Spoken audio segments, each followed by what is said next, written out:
Now, coming towards the end of my speech, this is what I want to say. This is why it's so important that we do get our act together, and particularly in America, that you get your act together, to be involved in serious politics. Because it's about the economy. We've had 50 years of total disaster as a people. You know that, otherwise you wouldn't be here. One endless succession of defeats and reverses and shrinkages of the areas in which we can live freely, the things we can do freely. Endlessly shrinking like that. And people look around and they wonder, well, why is this? Is it this almost occult power, this massive power of the enemy? There's a great danger in thinking the enemy is massively powerful. If they're that powerful, you probably can't win anyway. You frighten people off. I don't believe the enemy is that massively powerful. They can nudge you. They are massively hate-filled towards us. They're massively fanatical.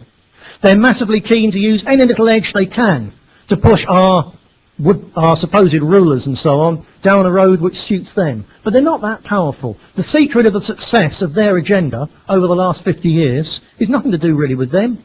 It's about full fridges. It's about bigger and faster cars. It's about better houses and better holidays. It's about the fact that the mass of the people have never had it so good. That is why we've had 50 years of defeat. Because the people look at this system and they think this system is delivering the goods. Therefore, this system is good. That's the key thing. No one is going to turn against the system, except for the people like us. No one really is going to turn against the system which has delivered the goods like our people have had goods delivered to them. There's nowhere in the Western world where basically anyone other than a derelict tramp lives who doesn't have a higher standard of living than Louis XIV, the Sun King of France. It's a simple fact over the last 50 years. There are people in this room whose grandparents, for sure, had times in the Depression when they didn't have shoes on their feet. Whose parents, when they were younger, did go to bed hungry because there was no food in the house. Now they go to bed grotesquely obese because there's more food than anyone could possibly eat. That's why they won't turn against this society. And it's all coming to an end very soon.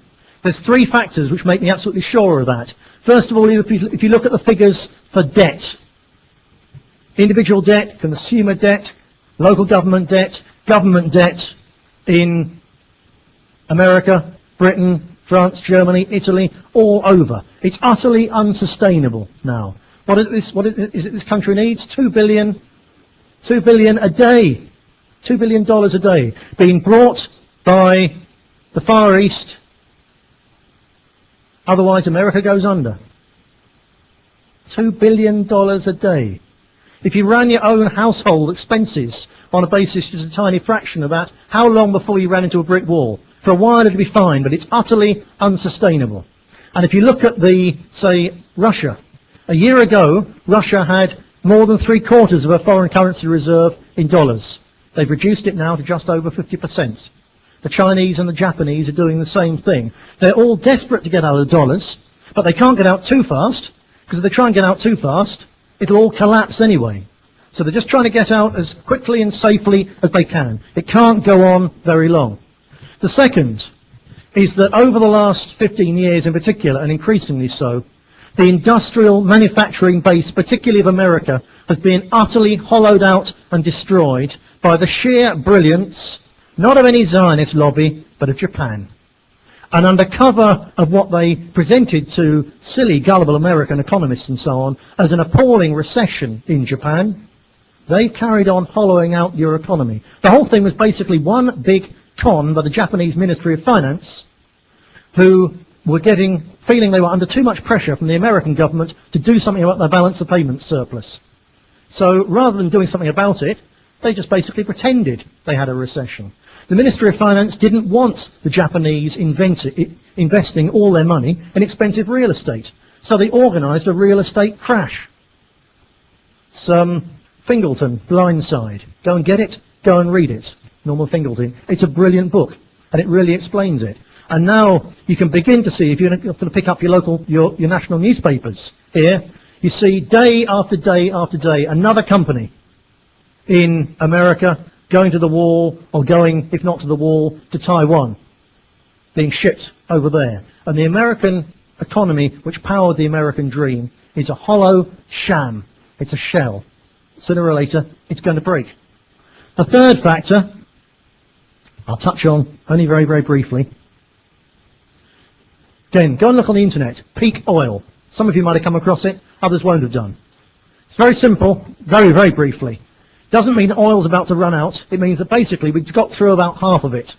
Stuff like the shale sand oil in Canada and so on, yeah, there's vast amounts there. But when they started drilling oil in parts of the 48 states of America proper, when they opened up an oil well, typically, in a good one, for every barrel of energy they put in, they got 400 barrels out. You can get all the oil you want out of the tar sands, but it takes you 1 barrel of energy in to get 1.5 barrels out. It's effectively useless, that stuff. There is an economic catastrophe just around the corner for the entire industrialized world because the easy half of the oil has gone. The profitable half has gone. The stuff which you can get out with minimum investment has gone. The giant fields they're discovering now are a tiny fraction of the giant fields that they used to discover, and there's going to be a gap opening up of about 2% every year between what was produced the previous year and what's being produced now. America passed this point in 1971, and the fella Hubbard, who realized this in 1956, a brilliant American engineer, he worked out in 1956 that America's oil would peak and then after that go into quick decline. He worked that out in 1956, and he was within 3 months of getting the right date. Using the same methodology, the peak oil people now say it's going to peak sometime between next year and 2015. They really don't know where. Now, I don't buy into the whole peak oil disaster scenario. Have a look at it. The ones who are really serious say, look, all our food, all around the world, basically, except in peasant economies, is grown with oil. It's grown with tractors, it's harvested with combine harvesters, and what do you think they make pesticides and fertilizers with? It's all oil, so once the oil goes down, we're all going to starve. It's the end of civilization as we know it. And they add to that because they say, look, every year the world's demand for oil is growing 3%. 3% demand increase, 2% production decline, a 5% gap. The last time we had a 5% gap was in 1973. Oil prices went up 4 times. So they say basically it's going to be the end of the world. I don't think they're right, because it's going to cause such a drastic recession that demand will go down very rapidly. And it'll buy us more time to develop other alternative energy sources. And we need about 20 years to do it. So it's not the end of the world, but it's the end of prosperity. It's the end of an easy life. It's not the end of the world, but it's the beginning of an age of scarcity.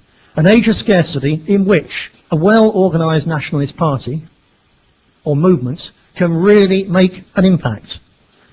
And that's the key word, organized, because with the greatest respect, the movement in this country, this conference apart, is a total shambles. There's only 2 white countries in the world without a proper nationalist movement, a nationalist party, fighting and winning elections and scaring the establishment, at least at some level. One of them is the Republic of Ireland. Now, they've got a very good excuse, because if you try and organise to prevent the destruction of Ireland through the massive flood of non-white immigration that's going on now, then thugs from IRA Sinn Féin will take you around the corner and beat you up. And if you carry on, they'll blow off your kneecaps. And if you carry on, they'll shoot you in the back of the head.